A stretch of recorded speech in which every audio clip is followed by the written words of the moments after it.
Today we're going to talk about bid shading. Bid shading has been around for a few years now, but over the past couple years it's kind of risen in prominence due to a few key changes by some major programmatic players. So let's talk about it. Bid shading, by definition, is a strategy in which a bidder submits a bid lower than what they're fully willing to pay for that item in an attempt to still win it. Essentially, you want to put in the lowest rate that will still win an auction. But knowing how to do that is a bit of a science. So what does this really mean?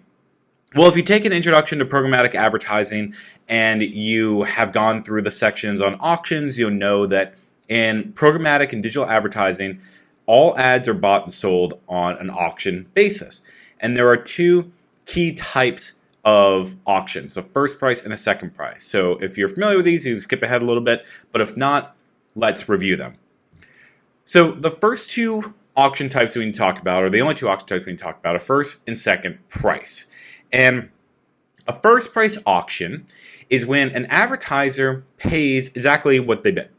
So if you bid $10 for an item at $10 CPM and you win the auction, then you pay $10. Very straightforward. A second price auction, though, is when you bid 1 penny more than the next highest bid. So in that same example, if you bid $10 and you win, but the next highest bid was $6, you win and you only pay $6.01. And second price auctions have been the norm in the digital space for many, many years, but that's changing. So why is bid shading valuable?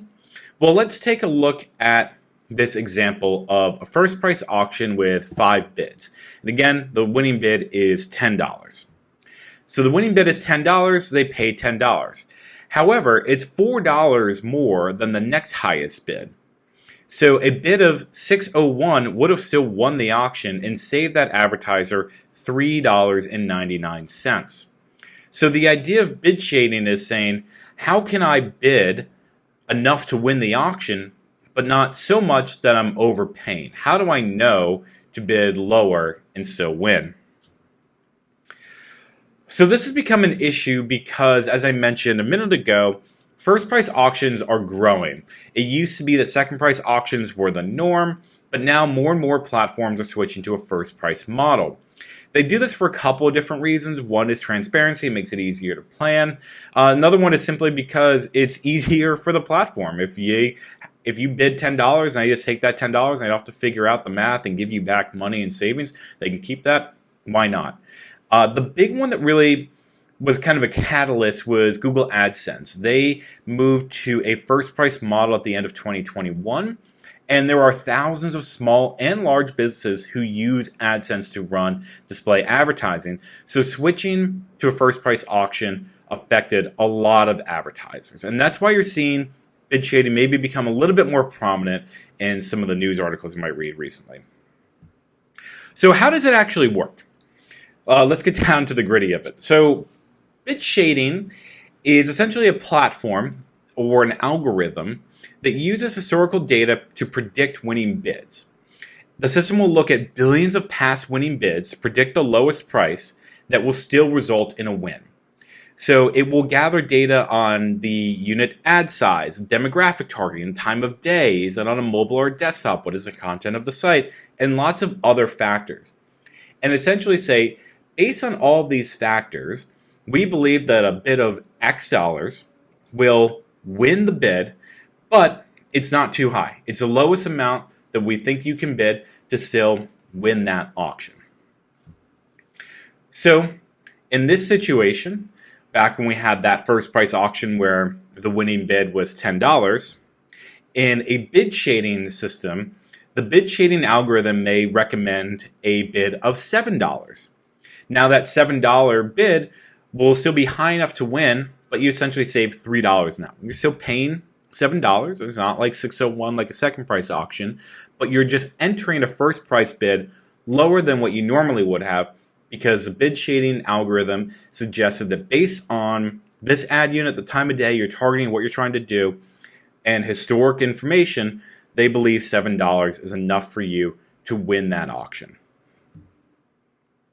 So let's break it down and visualize it a little bit more. So in that first price auction, again, that winner pays $10. The same auction taking place in a second price auction, the winner would pay $6.01. And now this same auction taking place in a first price auction, but utilizing a bid shading strategy, would look more like this. The $10 max bid that the client was willing to pay is replaced with a $7 bid. And now that bid is what's entered, that bid wins, the advertiser pays $7 in a first price auction. But it's that change at the last minute. The bid shading platform can automatically change the bid on behalf of the client. So the client can say, I'm willing to pay up to $10 maximum. You can make any changes up to $10 if you think it's going to increase my chances of saving money. Not necessarily increase my chances of winning, increase my chances of saving money, because that's the point. You want to save money. So where is it available? Right now it's available on Google's DV360, MediaMath, PubMatic, The Trade Desk, among a few. The Trade Desk has a program called Koa. You can check out their website. They have a video kind of explaining it, talking about how it's essentially AI-powered, blah, blah, blah, which is true. It's all AI-powered. But it's key to note that it is available on a number of platforms, but not every platform, not every programmatic platform offers this.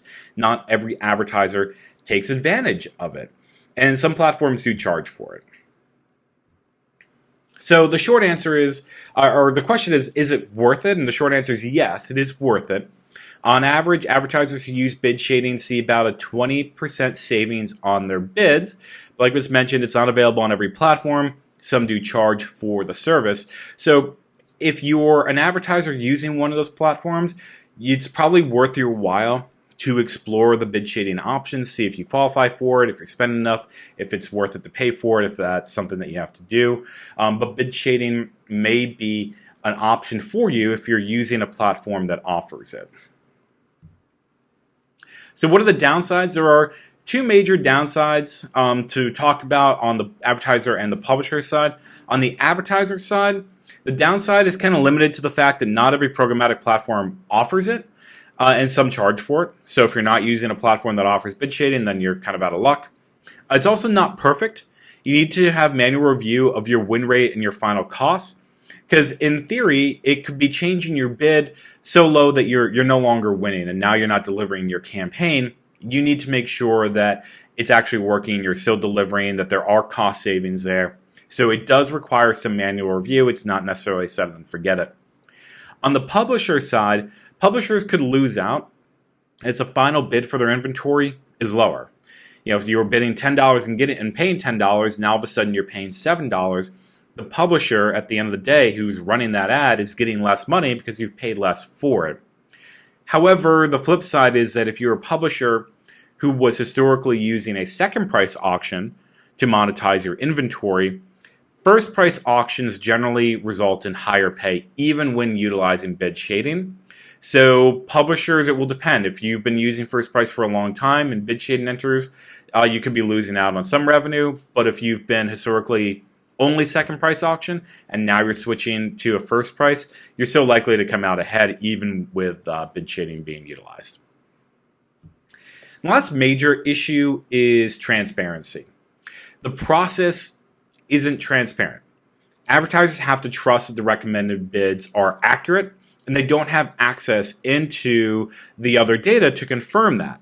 And the lack of the ability to audit does give some advertisers concern and pause for using the platform.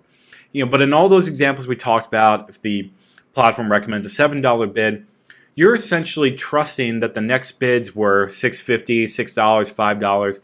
But if it turns out they were 25 cents, 50 cents, and they're still recommending a $7 bid, you'd certainly be upset because even if it's lower than your original bid, that's really high. You could have bid $1. You could have saved more. So how do advertisers know that these bids are accurate? And right now, really, they don't. That might change in the future. But I think a lot of advertisers are looking at this and saying, well, I'm saving money. I'm saving 20% from what I did pre-bid shading, even if it's not fully transparent, even if it's not the most savings I could get. It's still better than what I was doing before. And for now, I'll take that because it's still a win. So that's bid shading. I'll include some more links to some articles in the description. If you have not taken the Introduction to Programmatic Advertising course, check out the link in the description for a link to that course as well as a coupon code, and subscribe to Ad Coach for more content.